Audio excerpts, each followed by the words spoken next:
আজকের ইসলামিক মহাসম্মেলনের শ্রদ্ধাভাজন সভাপতি, প্রধান অতিথি, বিশেষ অতিথিবৃন্দ, মুআজ্জাজ মুকাররম হযরত উলামায়ে কেরাম, আজিজ তোলাবা, দূর দূরান্ত থেকে আগত পর্দানিশীন মা ও বোনেরা, বিশেষ করে আপনাদের কথাই বলি, প্রত্যেকটা মা বোন এই মাহফিলে আসার একমাত্র উদ্দেশ্য হলো যে মাহফিলে কিছু ওয়াজ নসিহত করবে, যে ওয়াজ নসিহতগুলো শোনার কারণে নিজে কিছুটা দিনদার হওয়া যায়, একটু নামাজের তরক্কি হয়, আমল আখলাকের মধ্যে পরিবর্তন আসে। এই কারণে কষ্ট করে আপনারা এখানে এসে উপস্থিত হয়েছেন। আমি আপনাদের সন্তান। অনেক মা আছেন অনেক আশা এবং ভরসা নিয়ে এই মাহফিলে এসেছেন, ওয়াজ নসিহত শুনবেন। অনেক এমন মা আছেন সন্তান ভালো না, সন্তানের জন্য অনেক কষ্ট করে, সন্তান কথা শুনে না, বুক ভরা আশা নিয়ে এরকম অনেক মা এসেছেন যে দুইটা হাত উত্তোলন করে সন্তানের জন্য দোয়া করব।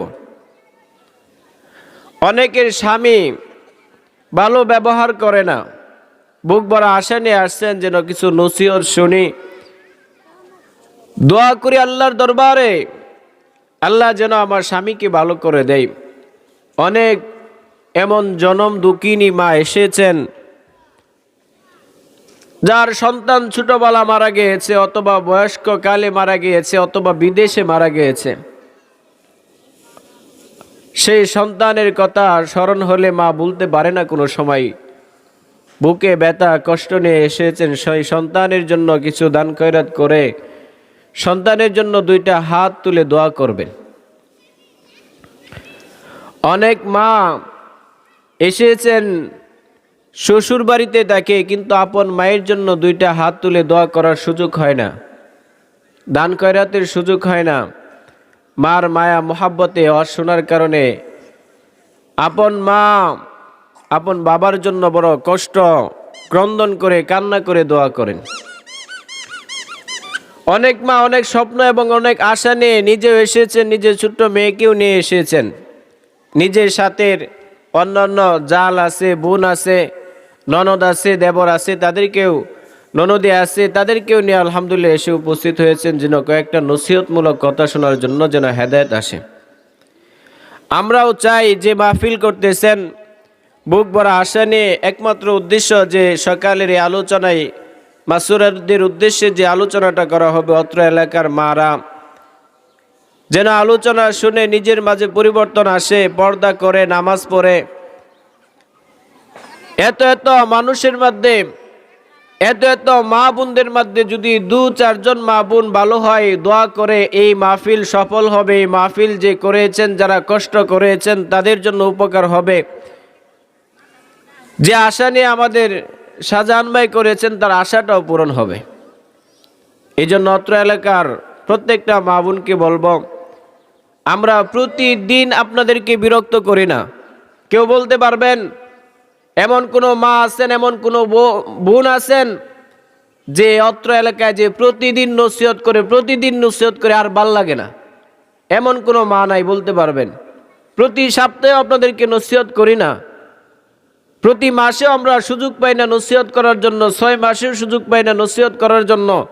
বছরে একবার আশা করতেছি আপনাদেরকে নিয়ে ওয়াজ নসিহত করার জন্য। আজকের সমাজের মানুষ, আজকের সমাজের মা বোনেরা, আজকের সমাজের আধুনিক সমাজের অনেক মেয়েরা চাল চলন, গঠন, আকার আকৃতির, স্বভাব, চরিত্র, ব্যবহার কেমন জানি বিদেশিদের মতো, পশ্চিমাদের মতো এমন সব আচরণ, এমন সব ব্যবহার করে যেগুলো সমাজকে নষ্ট করে, সমাজ নিজের আমল আখলাক, স্বভাব চরিত্র পর্যন্ত নষ্ট করে দিতেছে।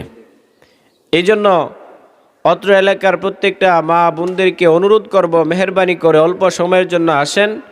আর বেশি সময় না, আপনাদেরকে বেশি কথা বলা হবে না, অল্প সময় কথা বলা হবে, এরপর দোয়া করে দেব ইনশাল্লাহ। সকলেই বাড়ি ফিরবেন দোয়া করে। এমনও জানা নাই এমনও মা আছেন এই সভাটাই তার জন্য শেষ।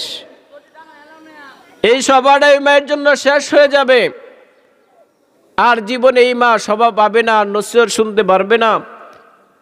যদি মৃত্যুর সময় কবরে চল জবের সময় যদি কোনো আমল না পাই, আল্লাহর কাছে বলতে পারবে যে আল্লাহ, আমার শেষ সভাটা ছিল, আলোচনা শুনেছিলাম, কিছু আমল করেছিলাম, আল্লাহ এর উসিলা আমাকে মাফ করে দাও। আল্লাহ মেহেরবান দয়ালু, তাকে এর উসিলায় মাফ করে দিতে পারেন। বলুন সুবহানাল্লাহ। এই জন্য আমি আশপাশের যত মারা আছেন, বোনেরা আছেন, মেহরবানি করে প্রত্যেকের কাছে আশা করব আপনারা আসবেন।